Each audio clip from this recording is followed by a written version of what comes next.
بسم اللہ الرحمن الرحیم بسم اللہ الرحمن الرحیم اقسام الحال و ارتباطها بصاحبها منصوبات ہمارا اصل موضوع ہیں اور اس میں حال آج کل جس کی بحث کر رہے ہیں کچھ بحث ہو گئی۔ آج جو آغاز فرما رہے ہیں وہ یہ ہے کہ حال کتنی قسم کا ہوتا ہے۔ قسم سے مراد یہ ہے یعنی حال میں اصل کیا ہے، بالکل آسان۔ حال میں اصل یہ ہے کہ یہ مفرد ہو، جیسے خبر میں اصل یہ ہے کہ مفرد ہو، صفت میں اصل ہے کہ مفرد یہ ہو۔ حال میں اصل افراد ہے، اصل یہ ہے کہ یہ مفرد ہو، لیکن یہ حال جملہ بھی واقع ہوتا ہے، شبہ جملہ بھی واقع ہوتا ہے۔ جملہ واقع ہوتا ہے تو کبھی جملہ اسمیہ ہوتا ہے، کبھی جملہ خبریہ ہوتا ہے۔ کون سی قسم، یعنی اگر وہ جملہ ہو تو اسمیہ ہو تو اس کی کیا شرائط ہیں، فعلیہ ہو تو اس کی کیا شرائط ہیں، شبہ جملہ ہو الی آخری، انشاءاللہ ان سب کی ایک ایک کر کے بحث کریں گے۔ خوب،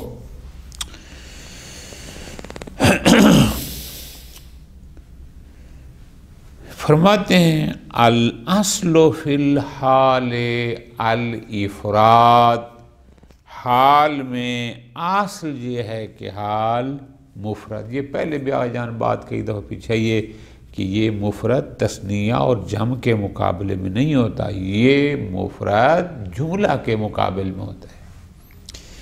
حال میں اصل یہ ہے کہ وہ مفرد ہو، جاءنی زیدن راکبن، اب راکبن مفرد ہے، یہ کوئی جملہ نہیں ہے، شبہ جملہ نہیں۔ خوب، لیکنہا تاتی جملتن او شبہ جملہ، لیکن یہ حال بسا اوقات جملہ بھی واقع ہوتا ہے اور شبہ جملہ بھی ہوتا ہے۔ کیوں؟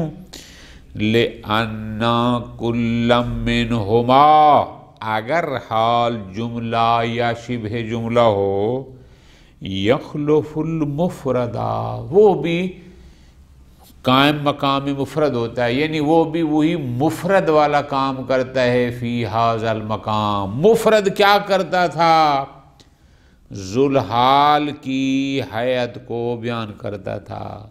اب اگر جملہ یا شبہ جملہ بھی حال بن کر آ گئے، اس نے بھی وہی کرنا ہے کہ صاحب حال کی حیت کو بیان کرنا ہے۔ پس ہر وہ چیز جو صاحب الحال کی حیت کو بیان کرے وہ حال ہوگی۔ اگر مفرد ہے الحمدللہ، ورنہ اگر جملہ ہے لیکن حیت ذوالحال کو بیان کر رہا ہے، شبہ جملہ ہے حیت ذوالحال کو بیان کر رہا ہے، تو بھی یہ حال واقع ہو سکتا ہے۔ ٹھیک ہو گیا، ختم۔ اب توجہ کے ساتھ اب طے ہو گیا کہ حال میں اصل یہ ہے کہ وہ مفرد ہو، لیکن یہ جملہ یا شبہ جملہ بھی واقع ہو سکتا ہے۔ اب اگلا پیرا یہاں شروع ہو رہا ہے کہ اگر حال جملہ واقع ہو تو آیا کوئی شرائط بھی ہیں یا بس جیسا بھی جملہ ہو حال واقع ہو سکتا ہے؟ پوری توجہ، فرماتے ہیں الجملۃ الحالیہ تکون اسمیۃ و فعلیۃ فی محل النصب، جب جملہ حال واقع ہو رہا ہو، چاہے وہ جملہ اسمیہ ہو، مبتدا اور خبر مل کر کسی ذوالحال کا حال واقع ہو رہے ہوں، یا جملہ فعلیہ ہو، یعنی فعل با فاعل جملہ فعلیہ وہ ذوالحال کا بن رہا ہو، محلاً یہ منصوب ہوگا۔ ظاہر لفظاً تو اس نے نہیں ہونا، لفظاً تو آپس میں مبتدا و خبر ہیں، یہ فعل با فاعل ہیں۔ محلاً وہ جملہ حالیت کی بنیاد پر منصوب ہوگا۔ آگے بھی مثالیں دیتے ہیں۔ خوب، لیکن یشترط فیہا، توجہ کے ساتھ، جب جملہ حال واقع ہو تو اس میں کچھ شرائط ہیں۔ کون سے شرائط ہیں؟ اگر وہ جملہ فعلیہ ہے تو وہ یہ ہے کہ ان تکون خبریۃ، پہلی شرط یہ ہے کہ وہ جملہ خبریہ ہو، انشائیہ نہ ہو، چاہے انشائیہ طلبیہ چاہے غیر طلبیہ، انشائیہ نہ ہو بلکہ جملہ خبریہ ہو۔ ایک۔ نمبر 2، غیر مقترنۃ بما یصرفها الی الزمان المستقبل، اس جملے کے ساتھ کوئی ایسی شے بھی نہ ہو، یعنی وہ جملہ کسی ایسی شے سے ملا ہوا نہ ہو کہ وہ اس کو زمانہ مستقبل میں کر دے۔ جیسے فعل پر سین آ جائے، سوف آ جائے، لن آ جائے تو وہ فعل حال کی بجائے استقبال کا معنی دیتا ہے۔ اگر وہ جملہ فعلیہ ہے تو اس کے ساتھ کوئی ایسی شے نہ ہو کہ وہ اس کو استقبال کے معنی میں منتقل کر دے کہ وہاں پر فقط استقبال کا معنی لیا جا سکتا ہو۔ کیوں؟ واضح سی بات ہے، عام سی بات ہے کہ جب حال ہے، حال اور ہوتا ہے، استقبال حال ہوتا ہے کہ اسی وقت جب ذوالحال یہ فعل انجام دے رہا تھا اس وقت اس کیفیت کیا ہے، حال کی بات اور ہے۔ لیکن جب استقبال ہوتا ہے وہ کرے گا، ہوگا، ظاہر فی الحال نہیں ہے، تو حال اور استقبال بلحاظ معنی بھی جدا ہیں۔ تو پس غور کرنا، جب جملہ حال واقع ہو اس میں شرط ہے نمبر 1 کہ وہ خبریہ ہو، انشائیہ نہ ہو۔ نمبر 2، وہ کسی ایسی شے سے مقترن بھی نہ ہو، اس کے ساتھ کوئی ایسی شے بھی موجود نہ ہو جو اس کے معنی کو زمانہ استقبال میں منتقل کر دے، نہ ایسا نہ ہو۔ لہٰذا فرماتے ہیں فلا یقال، اس طرح کہنا صحیح نہیں ہے۔ کیا؟ جاء زید لن یسرعا یا جاء زید سیسرع، یہ غلط ہے۔ کیوں؟ اس لیے کہ سیسرع کا مطلب ہے عین قریب تیز صورت کرے گا، جبکہ یہ نہیں ہے۔ اب کہ جہاں ہمارا ترجمہ ہے کہ جاء زید سارعا، در حالانکہ وہ جلدی میں تھا، تو اس طرح ہے۔ تو لہٰذا لن یسرع یا سیسرع یہ غلط ہے۔ کیوں؟ للمنافات بین الزمانین الحال والاستقبال، اس لیے کہ زمانہ حال اور ہے، زمانہ استقبال اور ہے۔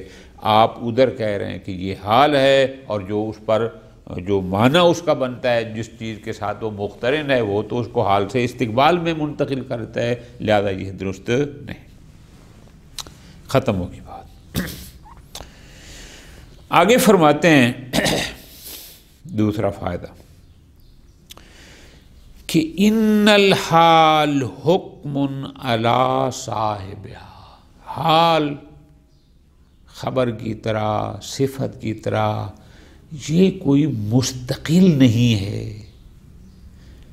جیسے خبر مستقل نہیں ہوتی بلکہ وہ مبتدا پر حکم ہوتی ہے، صفت مستقل نہیں ہوتی، وہ موصوف پر حکم ہوتی ہے، ان میں خود کوئی استقلال نہیں ہوتا۔ حال بھی اسی طرح ذوالحال پر حکم ہے، جیسے خبر مبتدا پر حکم ہوتی ہے۔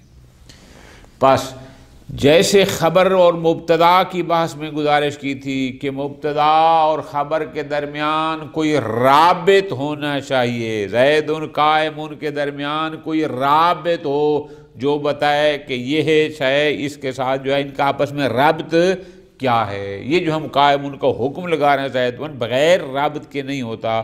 اسی طرح فرماتے ہیں حال اور ذوالحال کے درمیان بھی کسی رابط کا ہونا ضروری ہے۔ کیوں؟ چونکہ حال بیچارہ مستقل تو ہے نہیں، اس کا کام ہے ذوالحال کی حیت بیان کرنا۔ ٹھیک ہے جی، مستقل تو نہیں ہے، جب مستقل نہیں ہے تو ان کے درمیان، اس حال اور ذوالحال کے درمیان کوئی ارتباط، کوئی رابط ہو جو ان دونوں کو ملائے کہ پتہ چلے کہ یہ ہے اس پر حکم ہے، کہ راکبن زیدن پر حکم ہے، ارتباط ضروری ہے۔ ٹھیک ہو گیا؟ فرماتے ہیں ان الحال حکم علی صاحبہا، حال صاحب الحال پر، ذوالحال پر حکم ہوتا ہے، کما ان الخبر حکم المبتدا، جیسے خبر مبتدا پر حکم ہوتی ہے۔ پس جیسے مبتدا اور خبر کے درمیان ارتباط ضروری تھا، رابط کیا تھا، اس کی بحث الحمدللہ ہم نے پیچھے مکمل کی ہے۔ فَتُرْبَتُ بِهِ، تو یہاں پر بھی حال کو ذوالحال کے ساتھ ربط دیا جائے گا، ان کے درمیان بھی ارتباط دیا جائے گا، کما یربط الخبر، جیسے خبر اور مبتدا کے درمیان ربط دیا۔ وہ رابط کیا شے ہو سکتی ہے؟ مبتدا اور خبر کے رابط اپنے تھے، حال اور ذوالحال کے رابط اپنے ہیں۔ ٹھیک ہو گیا؟ اب یہاں سے شروع فرما رہے ہیں کہ حال اور ذوالحال کے درمیان کیا شے رابط ہو سکتی ہے۔ اب شروع یہاں سے کر رہے ہیں کہ پہلے مرحلے پر دیکھنا ہوگا کہ آیا وہ حال مفرد ہے یا جملہ ہے یا شبہ جملہ ہے۔ ٹھیک ہو گیا؟ چونکہ جملہ اسمیہ ہے، فعلیہ ہے۔ فرماتے ہیں اگر، پوری توجہ کے ساتھ، اگر حال مفرد ہو، جیسے جاء زید راکبا، یا حال شبہ جملہ، شبہ جملہ کی بات پیچھے پڑ چکے ہیں کہ وہی جار مجرور ہو یا ظرف ہو، ان کو شبہ جملہ کہتے ہیں، چونکہ یہ متعلق ہوتے ہیں افعال عموم کے وغیرہ۔ خوب، اگر حال مفرد ہو یا شبہ جملہ ہو، جملہ نہ، جملے کی بات آگے آئے گی، اگر حال شبہ جملہ ہو یعنی ظرف ہو یا جار مجرور ہو، پھر ان کے درمیان رابط ضمیر ہوگی۔ پھر وہ ضمیر کبھی کلام میں مذکور ہوتی ہے اور کبھی مذکور نہیں ہوتی، مقدر ہوتی ہے، لیکن ہوتی اس حال و ذوالحال کے درمیان رابط وہی ضمیر ہے۔ ٹھیک ہو گیا؟ بالکل آسان۔ اذا کا، اب یہ توجہ کریں، یہ بات ہماری شروع ہو رہی ہے، پچھلے میں ہم نے یہ کہا کہ حال ذوالحال پر حکم ہے، جیسے خبر مبتدا پر حکم ہوتی ہے، جیسے خبر مبتدا کے درمیان ارتباط ضروری ہے، اس میں ارتباط ضروری ہے، تو پھر رابط کیا ہے؟ مبتدا اور خبر کے اپنے رابط ہے۔ اب ہم رابط ڈھونڈ رہے ہیں کہ حال اور ذوالحال کے درمیان رابط کیا چیز ہوگی، تو شروع یہاں سے کر رہے ہیں۔ پہلے دیکھنا ہوگا کہ حال کیا ہو رہا ہے، آیا حال مفرد ہے، حال جملہ ہے، حال شبہ جملہ ہے، پھر اگر جملہ ہے تو وہ اسمیہ ہے، وہ فعلیہ ہے۔ اسی ترتیب سے ہم دیکھیں کہ یہاں رابط کیا ہے۔ نمبر 1، اذا کانت الحال مفردۃ، اگر حال مفرد ہو، جملہ نہ ہو، شبہ جملہ نہ ہو، ایک، او شبہ جملۃ، یا حال شبہ جملہ ہو۔ شبہ جملہ سے مراد کیا پیچھے پڑا ہے کہ وہ ظرف ہو یا رأیت زیدن عندکا، او مجروراً، یا وہ مجرور ہو رأیت زیدن فی الدار مثلا۔ اگر حال مفرد ہو یا شبہ جملہ ہو، ارتبطت بالضمیر، ان کے درمیان جہاں پر حال اور ذوالحال کے درمیان رابط فقط ضمیر ہوگی، لفظ فقط ہے یعنی فقط ضمیر ہوگی۔ اب ہو سکتا ہے کہ وہ ضمیر مذکور ہو کلام میں، جملے میں، اور ہو سکتا ہے کہ وہ مقدر ہو لیکن رابط ضمیر ہوگی۔ مثال، اقبل الشاعر منشدا، آیا شاعر در حالانکہ وہ انشاد یعنی اشعار پڑھ رہا تھا۔ اب منشدن حال ہے، مفردہ ہے، اس میں ہوا کی ضمیر ہے جو شاعر جو کہ ذوالحال ہے اس کے اور اس کے درمیان رابط ہے، لیکن یہاں ضمیر مقدر ہے، مذکور نہیں۔ دوسری مثال، جاء الامیر بین رجالہ وسار فی موکبہ، جاء الامیر آیا سردار بادشاہ جو بھی تھا، بین رجالہ اپنے لوگوں کے درمیان، وسار فی موکبہ اور اپنے موقع میں چل رہا تھا۔ ہمارا محل شاہد کیا ہے؟ امیر ذوالحال ہے، صاحب حال ہے، وسار فی موکبہ یہ بھی اس کا حال ہے، در حالانکہ وہ چل رہا تھا اپنے موقع میں، لیکن فی موکبہ ہی میں جو ہی ضمیر ہے جو امیر کی طرف جا رہی ہے یہ رابط ہے، اور یہاں پر یہ ضمیر مذکور فی الکلام ہے، فی موکبہ جار مجرور شبہ جملہ ہے۔ ٹھیک ہو گیا جی؟ یہ چاہیں تو بین رجال ہی کو بھی آپ ظرف لے کر اس کو بنا سکتے ہیں، لیکن دونوں میں ضمیر موجود ہے۔ خوب فائدہ تو فرماتے ہیں قد یغنی تقدیر الضمیر عن ذکرہ،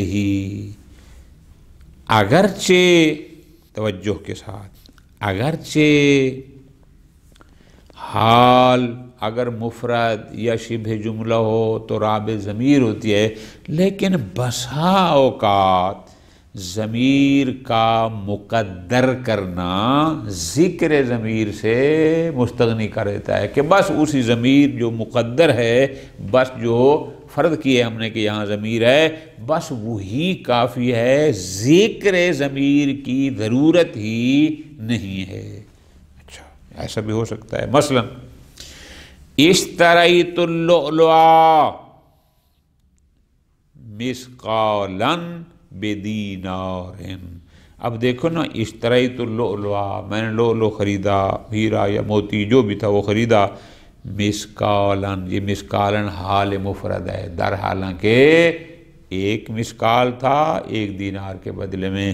اب مثقالن کے ساتھ اصل میں تھا مثقالن منہ، ہو کی ضمیر تھی جو لؤلؤ کی طرف جا رہی تھی، جو ان کے لیے رابط تھی، لیکن یہاں پر ضرورت نہیں ہے، بس مقدر کیا اور ذکر ضمیر کی ضرورت نہیں ہے۔ بیت البرہ میں نے بیچی گندم، کفیل بدرہم، اب یہ کفیل بدرہم یہ جملہ ہے اور یہ اس کے لیے حال ہے، بیت یعنی بر کے لیے اصل تھا کفیز من ہو، لیکن ہو ضمیر نہیں ہے، مقدر ہے، اور اس کو تقدیر میں لیں تو بھی یہ مستغنی عن الذکر ہے، پھر بھی کلام کا معنی تام ہے، سامع کو کوئی پریشانی نہیں ہوتی، سمجھ آتی ہے۔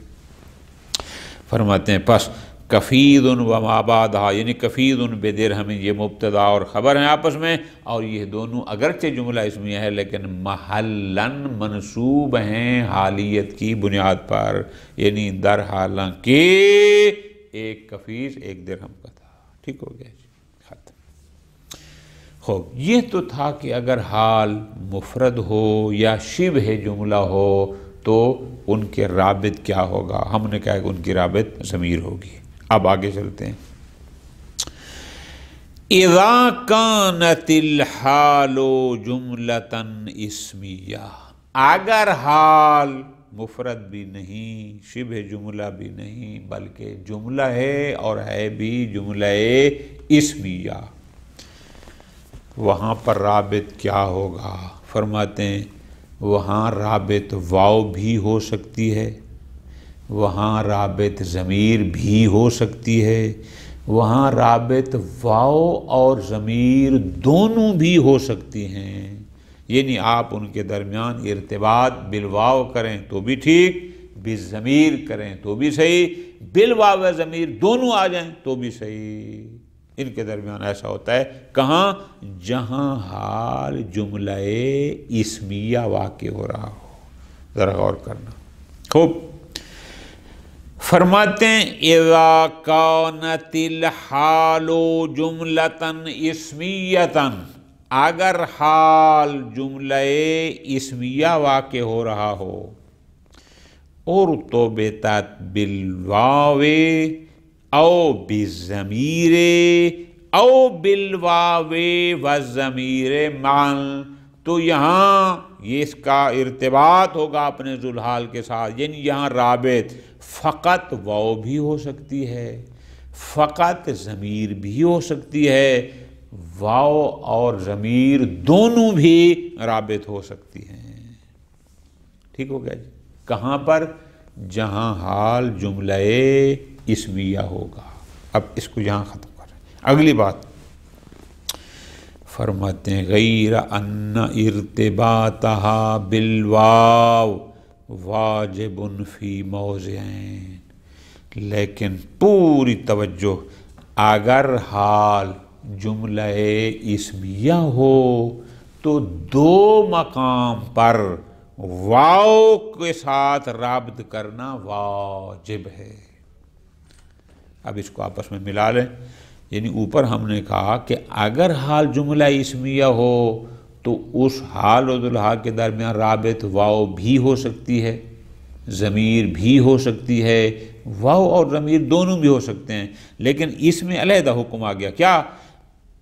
دو مقام ایسے ہیں کہ جہاں حال اگر جملہ ہوگا، جملہ اسمیہ ہوگا، وہاں واو کے ساتھ ارتباط واجب ہے، یعنی مراد کیا؟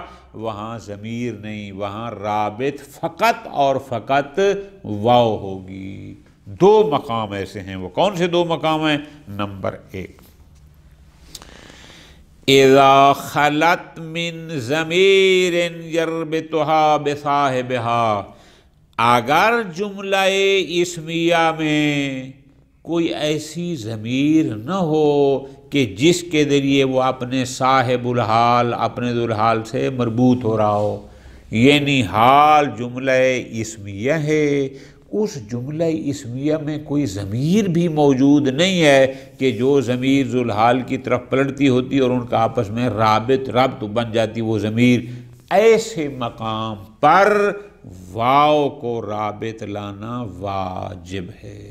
جیسے سحرتو والناس نائمون، الناس نائمون جملہ اسمیہ حال ہے، واو یہاں پر رابط ہے، واجب ہے کہ یہاں واو لگائی جائے۔ سحر تو میں نے سحر کی، اور صبح سحری نماز کے پہلے اٹھا در حالانکہ لوگ سو رہے تھے، لہذا یہاں واو رابط ہے۔ الناس نائمون جملہ اسمیہ ہے جو کہ حال ہے اور محلاً منصوب ہے۔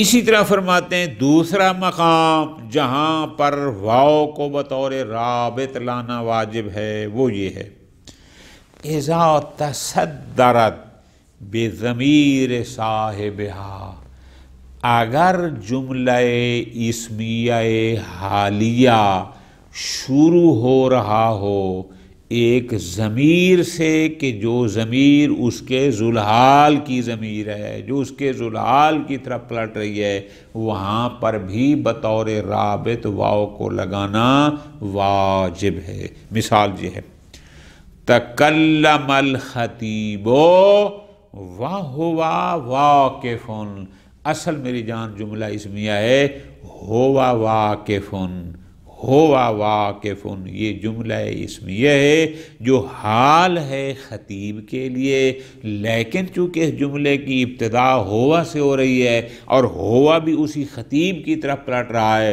تو یہاں اس جملہ سے پہلے واو کو بطور رابط لگانا ضروری ہے، یعنی وہو خطیب پڑھیں گے۔ تکلم الخطیب یعنی خطیب بات کر رہا تھا در حالانکہ وہ کھڑا تھا۔ ٹھیک ہے جی، یہاں پر واو کا لگانا ضروری ہے۔ فوائد، پہلا فائدہ، ان اسقاط الواو، توجہ میری جان، یہ جو کہتے ہیں کہ یہاں پر واو کا لگانا ضروری ہے، کیوں؟ دلیل کیوں واجب ہے کہ یہاں واو کو ذکر کیا جائے؟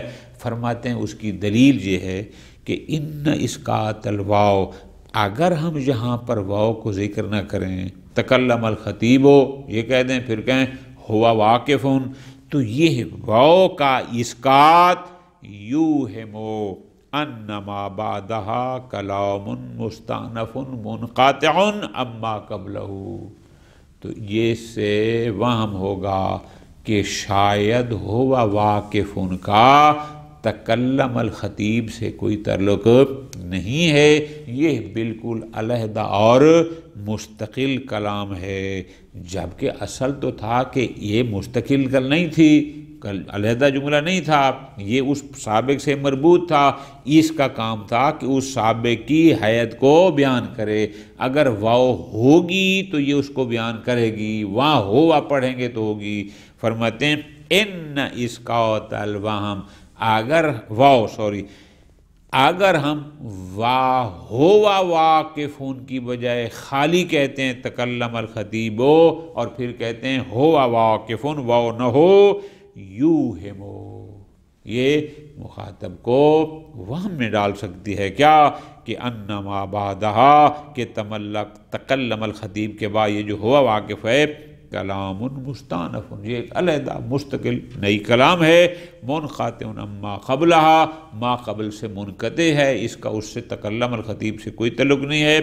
لا وصف مبین حالت الخطیب وقت التکلم، گویا یہ ایسی صفت نہیں ہے کہ جو خطیب کی حالت کو وقت تکلم بیان کرے، جبکہ ہم نے تو یہ بتانا تھا خطیب جب بات کر رہا تھا اس کی حیت کیا تھی، پس واو آئے گی تو یہ بتائے گی کہ در حالانکہ وہ کھڑا تھا، لہذا اس لیے واو کا لگانا ضروری ہے۔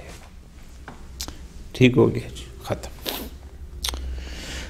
دوسرا فائدہ فرماتے ہیں یہ واو جو ہم نے کہی ہے کہ جملہ اسمیہ میں واو رابط ہوتی ہے، یقال لہذا الواو واو الحال اور واو الابتدا، اس کو واو حالیہ اور واو ابتدائیہ بھی کہ حالیہ کیوں؟ چونکہ ظاہر جملہ حالیہ کے ساتھ ملی ہوئی ہے، ابتدائیہ کیوں؟ چونکہ ایک اگلے جملے کی ابتدا میں ہے، بہرحال اس کو واو حالیہ یا واو ابتدائیہ کہتے ہیں۔